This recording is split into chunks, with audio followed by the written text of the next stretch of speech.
Thanks, Catherine. I'm going to start by inviting you all to close your eyes and come with me for a moment. We're standing on my farm in Allora, and I take in the life all around me. So to my right, there's slow grazing cattle moving through swaying grass. There's birds perched on their backs calling out to one another. Down the hill, black-soiled creek flats stretching wide, holding the promise of winter barley. This land produces something really precious: food, life, sustenance. But it does far more than this. Across the creek, new houses have sprung up, where young families are building their futures. On the horizon, wind turbines turn slowly, generating clean energy. Native birds weave through scattered red gums, while the slopes of the Allora Mountain rise in the distance, carrying stories of ancient cultures of the Githable people. Everywhere I look, this land is being asked to do more, to feed people, sustain nature, preserve culture, generate energy, and support vibrant communities. And as I take this all in, and for those of you with your eyes closed, you're welcome to open them. Thank you for playing along. I ask myself, how do we make decisions today that protect this precious farmland? How do we turn this pressure into possibility? Over the past 2 years of my Nuffield travels, supported by Agrifutures, I saw other farms and communities around the world grappling with this same challenge.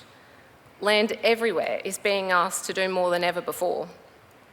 So today, I want to share with you what I learned about the forces driving these land use changes and explore how we might respond, not by choosing between food, nature, culture, or energy, but by thinking differently about how land can deliver all of these benefits together. So there are 3 things we need to understand about how agricultural land, I'll just check this works, is being used today. So first, while more than half of our continent is classified as agricultural land, only about 13% of it actually produces the bulk of our food. Alana told us about this morning. And Don Madden, happy to take source checks on my stats over afternoon tea. These productive patches are found mostly along the coast, where our soils, climate and infrastructure line up just right.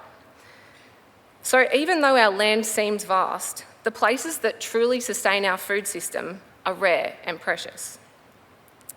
Second, most of this productive farmland sits as freehold land near towns and population centres. That makes it both highly visible and highly vulnerable to competing pressures like housing developments, energy projects and infrastructure. So the land we rely on the most to feed people is also the most at risk of being taken out of food production. And third, I learnt that we simply don't have a system that tracks what's happening to these high-value areas. We lack the detailed, up-to-date data on how fast farmland is being converted, what's driving those changes, and what that means for the future of our food supply. In other words, we're making decisions about competing uses of land without knowing what we stand to lose. From my travels and research, I saw firsthand how a complex web of environmental, social and economic pressures are shaping how we use farmland. Environmental pressures like the heat of droughts, unpredictable rainfall, degraded soils and water scarcity are transforming our natural landscape. And this really hit home for me on our GFP, when every country we visited had just experienced a natural disaster prior to our arrival. In New Zealand, landslides in the Hawke's Bay region washed away apple orchards. In Nova Scotia in Canada, unseasonably intense rainfall flooded the ageing dike system. In Nebraska, a prolonged drought drove record high cattle prices. In Kenya, extreme heat stress heightened food security concerns for millions.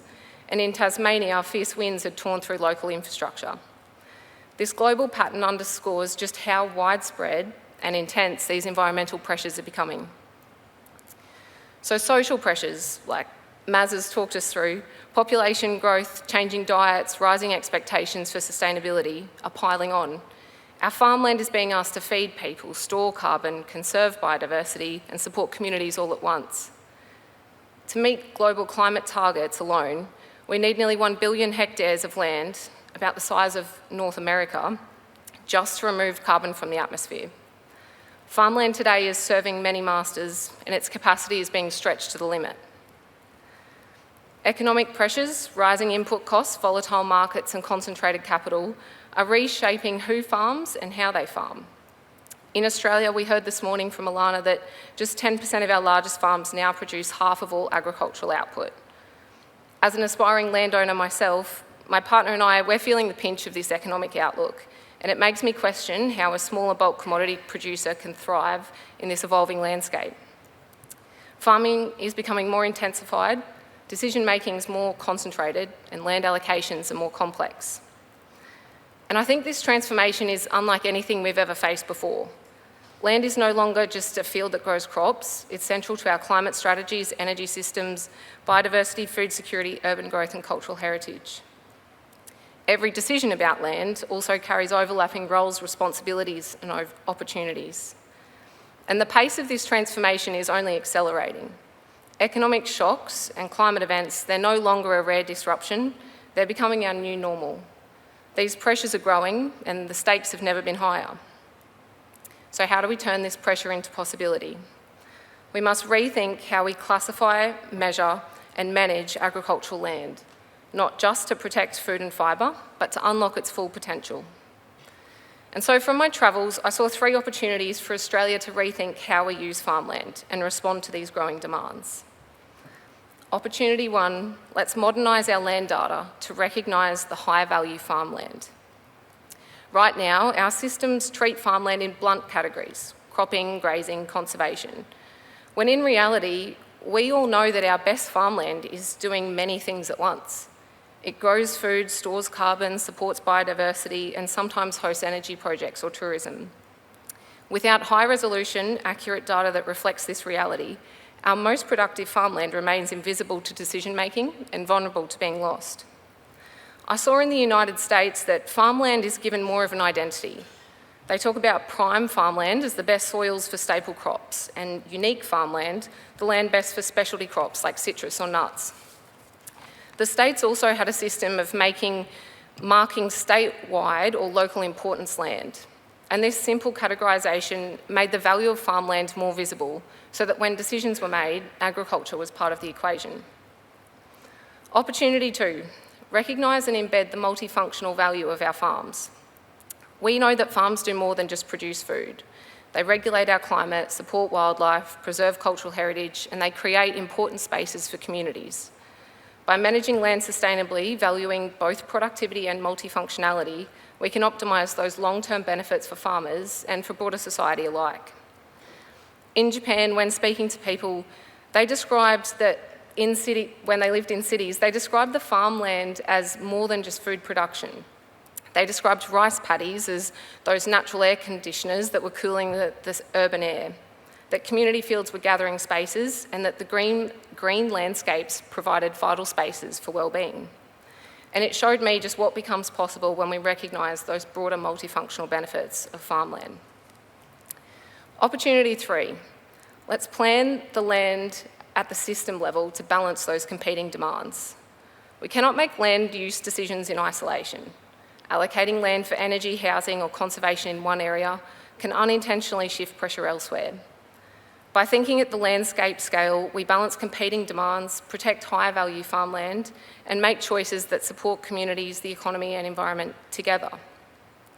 In Germany, for example, I saw spatial regional patterns that integrated energy, food and housing, encouraging dual land uses like agrivoltaics with solar panels above animals that were grazing. By seeing the landscape as a whole, the Germans showed how farmers can lean into that collaboration rather than conflict. So these 3 opportunities, gathering better data, valuing multifunctionality, and planning at a system level, show a path for us to steward our land wisely, ensuring that the farmland we rely on today can continue to support people, support opportunities, and sustain the environment for generations to come. So let me take you back to my farm in Allora. When I stand there, I breathe in deeply, knowing that the dirt beneath my feet has been here for millions of years, and it will be here into a future that goes well beyond my lifetime. But I have the real sense in time that this moment, my lifetime as the farmer of this land, is loaded with both great potential and great responsibility. Because the choices we make today about how we measure, value and manage our farmland will determine how this land continues to carry life, culture an opportunity well beyond my time. So thank you, Agrifutures, for the opportunity for this life-changing experience. My partner Gus is here, so thank you for making that dream of farming not just possible, but worth every moment. And my mum and grandparents, my Nana and Jack, they're watching online back in Allora. So hello to you, and thank you for giving us a go farming. We love you guys. Thank you. Thanks, everyone.